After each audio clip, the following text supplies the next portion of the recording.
Hello, I'm from the United States Postal Service. For more than 200 years, you've counted on us to deliver your mail on time. Neither rain, nor snow, nor sleet, nor hail has kept us from doing our job. But now, for the first time in history, there's something that does. Bullshit.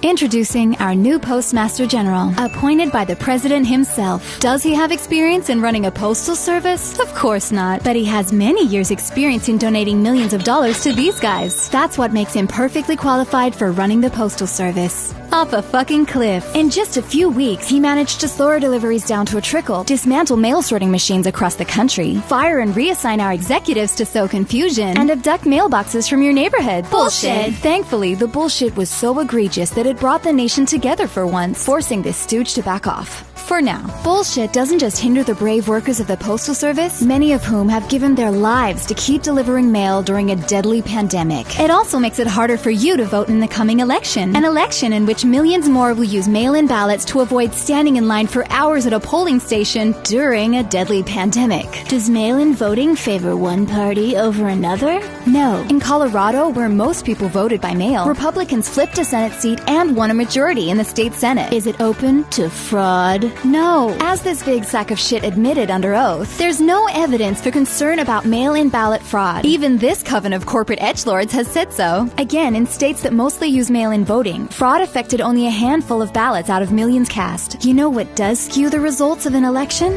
Not voting, which is what all this bullshit is designed to do by eroding your trust in mail-in voting. Bullshit! Some say we need more funding to do our job, but what we really need is less bullshit! And since there's little chance of that, here's how you can ensure your vote is counted in November. Remember how you learned to flatten the curve of the virus so our healthcare system could cope? Well, now it's time to flatten this curve to ensure your postal system can cope with the unprecedented demand for mail-in ballots. You can do this by following these simple steps. First, make sure to check your registered to vote. You can do that here. If your state allows it, vote early. If that entails requesting a mail-in ballot, request it today.